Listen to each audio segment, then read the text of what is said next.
Salut mon frère, j'espère que tu vas bien. On va parler aujourd'hui de plusieurs syndromes, plusieurs paradoxes qu'il y a en tant qu'élu, en tant que gars qui est en train de progresser, qui n'est pas réellement sorti de la matrice, qui entrevoit le bout du tunnel, mais qui veut déjà commencer à aider les autres et à prophétiser.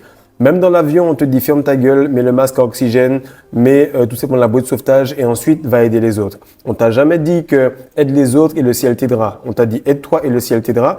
D'ailleurs, c'est l'un des points de la vidéo. Reste jusqu'à la fin de la vidéo et tu verras exactement quels sont l'un des points ou paradoxe que tu es en train de faire actuellement et qui t'empêche réellement de sortir de la matrice et qui fait que tu es en train d'aider des personnes qui sont tout simplement encore en train de te tirer en arrière. Sache mon frère que ces syndromes-là font partie de toutes les personnes ou la plupart des personnes qui ont été appelées mais qui n'ont pas été élues.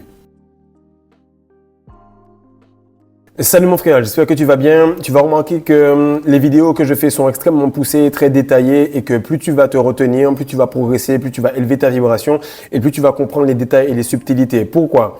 Parce que pour les comprendre, il faut prendre du recul sur ton corps. Tu commences par la rétention. Pour les comprendre et pouvoir vraiment déceler les subtilités, il faut te détacher de tes intestins, de la bouffe, de la nutrition. Troisièmement, pour vraiment comprendre cela et pouvoir aller en commentaire et même ajouter des points, tu vas remarquer qu'il te faut tout simplement te détacher des émotions. Lorsque tu es observateur des trois mécanismes, automatiquement, tu vois que tu as de la facilité à comprendre, reconnaître et analyser les mécanismes sans y prendre part. Encore une fois, homme masculin, homme spirituel est capable d'observer sans absorber. Donc là, j'ai envoyé pas mal de bracelets, pas mal de boosters. Le rythme est en train de grossir du fait que vous êtes en train de commander, il y a pas mal de délais, mais sachez que nous faisons le maximum pour que vous soyez servis en un minimum de temps. Donc là, on va voir 10 points qui sont essentiels pour toi, qui arrivent lorsque tu es dans un certain niveau de développement et qui font que tu es souvent bloqué, que tu es souvent en train de vouloir aider les autres, alors qu'en réalité, tu devrais juste te concentrer sur toi-même. Premier point, c'est le syndrome du sauveur. Le syndrome du sauveur, on va commencer en douceur. Sûrement, tu te dis, ah, le gars, il dit quelque chose que je connais déjà. Mais il faut toujours commencer par quelque chose que tu connais pour t'amener doucement à des choses que tu vas apprendre. Donc, premier point, le syndrome du sauveur. Comme je l'ai dit à l'introduction, c'est aide-toi, le ciel t'aidera. Et en fait, ce que tu dois comprendre, première chose que tu dois comprendre, c'est que pendant que tu t'en vas vers ta mission, pendant que tu vas vers cette progression, sache que la personne qui n'a pas le gilet de sauvetage ne t'aime pas. Lui donner le gilet de sauvetage que tu as ne va pas faire qu'elle va t'aimer plus. La condition du fait qu'elle ne t'aime pas ne va pas changer. Simplement, elle va mettre ça sous des couches d'hypocrisie parce que tu as la bouée de sauvetage. Ça, c'est la première chose qu'il faut comprendre. Ils ne t'aiment pas, ils ne t'aimeront pas et les aider ne va pas faire de toi quelqu'un de plus gentil, ils vont pas être plus gentils avec toi, ils vont rester pareils. Donc ça, tu te l'enfonces dans la tête profondément et tu t'inscris ça. C'est pas parce que tu aides les gens qu'ils vont t'aimer. Ils vont aimer simplement le fait qu'ils ont changé de situation. Deuxième point, c'est que tu aies envie de prophétiser. Ça, c'est le syndrome du prophète. Tu vas remarquer que tout de suite, parce que tu as appris une nouvelle chose, tu veux écouter la vidéo, faire pause, l'enregistrer et te dire « Ouais, j'ai entendu une vidéo sur le gras ou bien sur le sucre ou j'ai entendu une vidéo sur les symptômes ou bien sur la spermatogénèse, un truc qui est un peu scientifique. Je vais le sortir à un prochain anniversaire. » Ferme ta gueule. Les gens n'ont pas besoin de savoir ça, ils ont besoin de savoir que tu sais le faire. Et savoir que tu sais le faire veut dire que tu n'es plus prophète chez toi, que tu ne le ressembles plus. Et beaucoup de personnes ont cette façon de faire, surtout dans la francophonie, c'est qu'ils aiment théoriser les choses, ils aiment avoir la théorie de la rétention, ils aiment avoir la compréhension, les informations, etc. Et quand tu commences à suivre un gars pendant 1 an, 2 ans, 3 ans, après tu te rends compte que tu retenais la semence, il n'y a rien qui s'est passé, il te manque quelque chose, c'est parce que ce gars-là t'a fait avoir de la théorie. Donc ton cerveau a relâché de la dopamine et tu penses que tu as progressé. Lorsque tu as quelqu'un qui a réellement la rétention séminale ou la progression ou bien il est spirituel, à un certain moment, il n'a plus de problème d'argent. À un certain moment, il n'a plus de problème de peau. À un certain moment, il n'a plus de problème avec les femmes. Il n'y a pas de manque mode, tout ça, brahmacharya, frère, arrêtez avec vos conneries. Tu es tout simplement aligné et tu vis naturellement dans la vie. Tant que tu es retranché vers quelque chose, tu dois te séparer de quelque chose, c'est que tu n'es pas en rétention, tu es en détention séminale. Donc, il faut comprendre que plus les personnes que vous écoutez sont encore dans un développement, plus vous allez vous bloquer parce que vous êtes en train de suivre quelqu'un qui est dans un développement. Suis quelqu'un qui a fini avec le niveau que tu as. Et toi, fais en sorte de finir avec ce que tu viens d'apprendre. Il faut que ce que tu aies appris fasse partie de ta vie. Et c'est quelque chose que je dis en général. Si tu as la masterclass, la nutrition alpha, et qu'à un certain moment, tu fais les recettes qu'il y a dedans, ou bien tu fais les principes en termes de transmutation énergétique qu'il y a dedans, et que tu oublies complètement le livre, que tu es en voyage, tu continues quand même, tu es en boîte, tu continues les mêmes trucs, les mêmes principes, le jeûne, le 1 meal a day, peu importe, et que ça fait partie de toi, automatiquement, c'est bon. Et c'est lorsque tu oublies les principes que, en fait, tu es un prophète. Parce qu'un prophète ne dit pas, il est. Troisième chose, c'est parler de ce qu'on fait plutôt que le maîtriser. Et je remarque qu'il y a beaucoup de personnes dans la francophonie qui justement aiment beaucoup parler. C'est une langue qui est compliquée, c'est une langue qui est chiante. Et quand tu la traduis avec l'anglais, tu comprends que c'est une langue qui est complètement à côté de la plaque. Donc, à cause de cela, en tant que francophone, on doit travailler extrêmement dur pour réellement maîtriser cela. Est-ce que là, tu as un protocole précis pour ne pas relapse? Est-ce que là, tu as un protocole précis pour amener une meuf chez toi? Est-ce que là, tu as un protocole précis pour vendre à un client? Les 3 protocoles que je te dis là, je les ai faits, je les ai maîtrisés, je les ai répétés jusqu'à ce que je puisse devenir expert là-dessus. Mais je n'ai pas parlé. Et en général, tu vas remarquer ça lorsque tu es en vente ou au basket ou dans un truc qui est plus ou moins un groupe et puis il y a des professionnels, il y a des losers. Les losers lèvent toujours la main pour poser des questions. Ou bien ils posent toujours des questions aux gars qui sont évidentes. Des questions que bon, tout le monde sait déjà. Ou il y a pire encore, le gars qui pense qu'il sait tout, il continue à vouloir répondre pour montrer qu'il sait tout. Le gars qui sait tout, il va en porte-à-porte, il fait $1000, il rentre chez lui, il se paye une bonne bouteille en boîte, il recommence et ainsi de suite. Le gars qui est fort à l'entraînement, on lui dit pas de s'échauffer, il s'échauffe. Donc, il faut être sûr de maîtriser ce que vous faites parce que la bouche va compenser ce qu'on devait maîtriser avec le corps. Beaucoup de personnes, et dis-moi si c'est réel ou pas, dis-moi si c'est vrai ou pas. Lorsque tu es un peu gras, ou lorsque tu es en surpoids, ou lorsque tu n'as pas accompli grand-chose dans ta vie, tu vas aller dans une soirée, dans une fête, et tu vas te mettre à parler, parce qu'il faut compenser ce que tu n'as pas fait. Lorsque tu es athlétique, lorsque tu es frais, tu es clean, que ta peau est belle, que tu as réussi des choses, tu es tout simplement content d'observer les personnes, d'être dans le lieu parce que ton corps dit pour toi que tu as une vie qui va bien. Tu n'as pas besoin de parler pour dire aux gens que ça va mieux. Et en général, tu vas voir qu'il y a une forme d'éjaculation buccale lorsque les gens sont en rétention. Ils se retiennent, puis un jour, ils se mettent à parler, ils racontent des trucs, même des choses qu'ils ne devaient pas dire parce qu'ils n'ont pas encore réellement maîtrisé la vie. Ils ont juste maîtrisé le petit pistolet qu'ils ont entre les jambes. De ce fait, il faut que ça sorte. Et le pistolet d'en haut, qui est la langue, elle parle, et ils perdent des informations qui sont cruciales sur eux-mêmes. Quatrième point, c'est que connaître beaucoup plutôt que se spécialiser. Beaucoup de gars cherchent tout de suite à connaître beaucoup de choses, à connaître un peu de tout, à parler d'un peu de tout. Et à peine que tu connais quelque chose, que tu veux en apprendre une autre, plutôt que d'avoir une maîtrise et être sûr de pouvoir en tirer un résultat quand tu veux. Ça, c'est quelque chose qui est assez spécial. Tu l'as remarqué, lorsque j'ai commencé, je parlais de rétention séminale. Après, j'ai compris que voilà, la rétention séminale, c'est bien beau, mais c'est pas la fin du game. Ok? C'est pas la fin du game, donc je suis passé à un autre truc.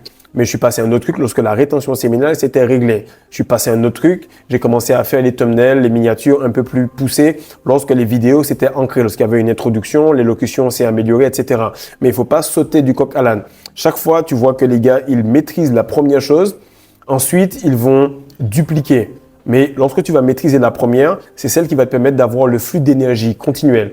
Donc, réellement, quand tu commences dans ta vie, tu dois maîtriser ton énergie sexuelle. Lorsque tu es maîtrisé, lorsque tu sais comment donner des orgasmes précis, lorsque tu sais comment faire pour garder ton essence, lorsque tu sais comment la faire circuler, lorsque tu connais ton cycle, lorsque tu sais comment ton corps réagit lorsqu'il y a la pleine lune, lorsque tu sais exactement qu'est-ce qui se fait, qu'est-ce qui se passe dans les 27,5 jours, bref, tu sais exactement les trucs, automatiquement, là, tu peux t'occuper de quelqu'un d'autre. Donc, tu spécialises sur ta personne et ensuite, Dieu, l'univers, t'envoie une femme pour que tu puisses, d'une certaine manière, diversifier. Le 5e point, il est assez spécial, il est assez bizarre. Fais en sorte de bien l'écouter. Sous prétexte que tu es plus fort que la moyenne, automatiquement, l'élu oublie qu'en se formant et en se spécialisant, il pourra réellement sortir de la moyenne. Et il y a réellement sortir de la moyenne lorsque tu es sorti des 3 niveaux de la moyenne. Il y a moyen médiocre, il y a moyen moyen et il y a moyen bon. Le truc, c'est que pour que tu sortes de là, il faut que tu sois excellent. Lorsque tu es moyen médiocre, tu es bien avec tout le monde. Lorsque tu es moyen moyen, des fois on te teste dans la rétention. Puis lorsque tu es moyen bon, là c'est l'enfer. Parce que tu es presque avec les gens qui sont au-dessus de la moyenne, mais tu n'y es pas encore. Et un truc qui était chaud, c'est lorsque tu viens faire un boulot style porte-à-porte ou lorsque tu commences en tant que tu veux faire YouTuber et tout, ou bien tu veux te lancer, mais tu n'es pas en train de te coacher. Tu vas pas voir quelqu'un pour complètement maîtriser le truc. Qu'est-ce qui arrive? Tu détestes le patron, mais en même temps, tu n'es pas encore expert dans le fait d'être ton propre patron. Ou encore, tu es dans le monk mode, mais tu n'es pas allé au bout du game pour te dire, je peux aller faire l'amour avec une femme, ne pas perdre mon énergie, me poser avec elle et tout simplement manifester grâce à cela. De ce fait, tu es entre les deux. Et les gens qui sont complètement drogués encore de cette drogue qui est impressionnante, qui est la femme, se foutent de ta gueule. Parce que tu es bon, mais tu es moyen bon. Moi, ce que je veux te dire, c'est que le peu d'énergie là qu'il te manque, c'est ce qu'il te faut transmuter sur toi-même pour que tu puisses t'en sortir. Et tu vas remarquer qu'en te formant, en te spécialisant, c'est le petit peu d'ego qu'il te reste que tu dois fermer ta bouche, mettre ça sur toi, payer quelqu'un, finaliser le coaching pour que tu puisses vraiment te sortir de cela. Et ça va t'amener au point numéro 3, qui est que tu n'as plus besoin de parler. Tu es présent, tu es heureux, tu es en forme, tu es sec, tu es athlétique, tu as une belle gueule et tu n'as plus besoin de dire aux gens parce que ton corps, tes résultats et ta vie, ta rétention parlent pour toi. 6e point, c'est parler de sa vie lorsqu'on est heureux. Et automatiquement, lorsqu'on est heureux, on parle et on lâche prise. Et du coup, lorsqu'on lâche prise, on raconte exactement ce qui a fait son succès. Ça, c'est un adage qui est assez spécial, qui est assez dangereux. Et on voit que l'homme le plus fort, qui est Samson, s'est fait avoir avec ça. C'est lorsque tu es heureux que tu divulgues une information. Le bonheur ne se crée pas, il se préserve. La masterclass, tu le fais, ça se passe bien, ferme ta bouche, préserve ça. Tu manges d'une certaine manière. Si la personne te pose des questions, c'est qu'elle n'est pas réellement intéressée à cela. Parce que si elle te pose des questions, c'est juste pour savoir comment elle peut te faire chuter. En général, les gens qui veulent ce que tu fais vont tout simplement commencer à te copier. Te poser des questions et ensuite te copier. Et encore poser des questions et ensuite te copier. Tant qu'il n'y a pas les deux, tu sais que cette personne te pose des questions pour pouvoir tout simplement prendre une forme d'énergie de toi, t'attirer un petit peu des pièges pour que tu puisses chuter. Pourquoi? Parce que tu es moyen bon. Tu n'es pas encore réellement au-dessus de la moyenne. Donc, sous prétexte d'être plus fort que la moyenne, dans un moment d'élan ou de joie ou bien tu as réussi un truc, tu vas te mettre à parler et tu vas remarquer que ça va fucker exactement ce qui te mettait à l'aise. Là, ils vont te tendre des pièges. Mais si, vas-y, bois avec nous, fais ci, fais ça. Ah, tu te prends pour meilleur que nous, etc. Donc, les petits pièges comme ça vont arriver au moment où tu parles de ce qui te fait devenir fort. On ne parle pas de sa rétention. On ne dit pas qu'on fait spécialement du 1 meal a day forcé. On ne dit pas spécialement sa routine. Parce que la femme, le monde, les gens n'aiment pas quand tu as des principes. Ils préfèrent penser que tu es talentueux. Donc, fais-les croire que tu es talentueux. Ferme ta bouche et ça va aller mieux comme ça. 7e point, c'est parler de sa direction plutôt qu'aller directement. L'élu, en général, par dopamine, il aime dire on va aller à tel niveau, on va faire ça, plutôt qu'y aller réellement. Et tu vas voir que les gens qui sont les plus proches de toi ne veulent pas y aller. Ils préfèrent rester là. De ce fait, lorsque tu vas leur dire ça, au lieu d'être tes alliés, ils vont être les premières personnes pour t'empêcher d'aller dans la direction. Donc imagine, tu es là dans les couilles de ton père et tu dis les gars, franchement, je le sens, hein, je le sens, il y a un level up qui va arriver, je vais vraiment faire beaucoup de cash, j'aurai une belle vie, je sais pas, il y a un truc qui m'appelle, je ne serai plus réincarné dans les couilles, je vais me barrer bientôt. Enfin, imagine les testicules, imagine les autres spermatozoïdes à côté de toi. Ce sera la guerre, mon frère. Tais-toi, va-t'en directement et lorsque tu vas sentir cet appel, tu vas les quitter, tu seras meilleur et l'espoir qui est divisé en milliards de personnes sur cette terre, l'espoir qui est divisé en milliards de spermatozoïdes dans les couilles de ton père, automatiquement va se matérialiser uniquement sur toi. Des fois, tu te demandes pourquoi j'ai autant de difficultés, pourquoi je galère, pourquoi j'ai eu 2-3 embolies, pourquoi je suis obligé de faire autant de vidéos, pourquoi je suis obligé de m'entraîner plus que les autres. Parce que l'espoir de toutes ces personnes-là, qui s'arrêtent à un certain point au niveau des chakras, au niveau des développements personnels, tout cet espoir-là va se matérialiser sur une personne, sur un bébé, sur un sperme et un ovule. Là, tu vas comprendre automatiquement ce que je suis en train de te dire et ça va te donner réellement la raison de pourquoi tu galères autant et pourquoi ces gens-là espèrent et rêvent autant. Maintenant, le 8e point, c'est qu'en décevant les autres, tu te fais plaisir.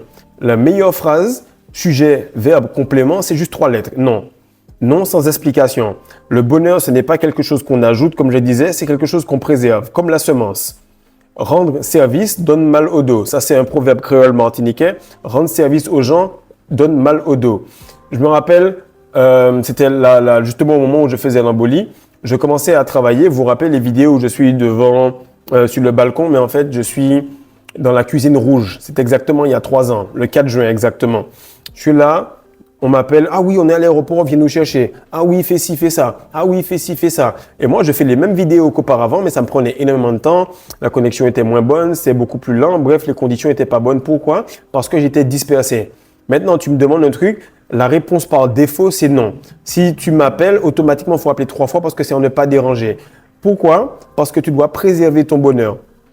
La semence se préserve, le bonheur se préserve, les muscles se préservent, le sommeil se préserve, la relation se préserve et on crée en fait le manque et on crée les problèmes en voulant aider trop de personnes. Il n'y a pas 2 testicules pour 2 hommes. Il y a des testicules pour une personne et même ta conjointe, tu dois faire à certains moments en sorte de lui dire que non, c'est pas possible parce que tu dois te préserver et avec le surplus, tu feras un peu du bonheur pour les autres. Donc, le point est qu'en décevant les autres, tu te fais plaisir. OK? Et le bonheur n'est pas quelque chose qu'on ajoute, c'est quelque chose qu'on préserve. Donc, dans la phase de progression, plus tu vas dire non, plus ton bonheur va augmenter. Plus tu vas réussir à garder du bonheur, de l'argent, de l'énergie, plus on va t'en ajouter. Et plus il y aura de tentations, et plus il faudra dire non. C'est un cercle vertueux qui paraît mauvais, mais qui en réalité fait que tu es de plus en plus heureux. Tu penses qu'en aidant les gens, tu étais content. Le syndrome du nice guy, en fait, tu veux aider tout le monde, mais tu es en friend zone avec tout le monde, fait que lorsque tu dis oui à tout le monde, ton non n'a aucune valeur parce qu'on va insister jusqu'à ce que tu dises oui. Tandis que lorsque tu dis non tout le temps, le jour où tu dis oui, ça augmente le fait que waouh, il a dit oui enfin. Donc la prochaine fois, je vais voir si je peux lui demander, mais je suis pas certain parce que son habitude, c'est de dire non. Donc préserve ta routine, préserve ton énergie et fais en sorte qu'il n'y ait pas de friction avec toi-même. Si les autres sont stressés, c'est pas grave, tu préserves ton bonheur. Maintenant, le 9e point, il est assez paradoxal, c'est vraiment quelque chose de bizarre. Mais en réalité, décevoir les gens, c'est une forme de respect envers toi-même. Plus tu vas décevoir les gens, plus tu vas comprendre que les gens te respectent beaucoup plus lorsque tu les déçois. Lorsque tu fais ce qu'ils veulent, cela veut dire que leur énergie sexuelle prend la place sur la tienne. Leur volonté prend la place sur la tienne. Et tu vas voir que lorsque tu dis tout le temps oui, automatiquement le jour où tu dis non, on va insister jusqu'à ce que tu puisses dire oui et que ça puisse te faire craquer. Et le jour où tu dis tout le temps non, eh bien, le jour où tu vas dire oui, une seule fois, on s'est dit, wow, il a dit oui. De ce fait, ça améliore encore plus cette option de devoir lui demander et de s'attendre à la surprise. Comprenez que continuer à décevoir les gens va faire que ce sera beaucoup plus facile parce que vous êtes en friend zone avec les femmes, avec vous-même, avec le tout en général. Plus tu vas décevoir une femme à lui dire non parce que tu restes dans ta routine, tu restes dans tes principes, le jour où tu lui dis oui, fait que tu es quand même le gars qui est flexible, etc., mais qui a des principes. Lorsque tu lui dis non, le jour où tu lui dis non, mais elle se dit mais tu te prends pour qui? Et elle insiste et elle est énervée. Donc comprenez que vous devez apprendre à décevoir les gens pour que vous puissiez avoir une forme de respect envers vous-même. 10e point, et c'est réel, et je vois qu'il y a un gros malaise dans la francophonie, il y a un malaise dans la compréhension de ce que c'est qu'être un homme spirituel, masculin et dominant. Il faut comprendre que être attirant, être sexuel, avoir de l'argent, être beau, croire en soi quasiment au point de l'arrogance est quelque chose qui est spirituel. Lorsque tu vois un lion, lorsque tu vois un animal, le gars, il marche, plutôt l'animal, il marche et tu as l'impression que le sol est en train de descendre en dessous de lui. Il faut qu'on apprenne à redevenir une version puissante. De tous les animaux qu'il y a, nous sommes l'animal à l'image de Dieu. L'animal qui est censé représenter la version humaine qui se manifeste et qui expérimente son expérience humaine.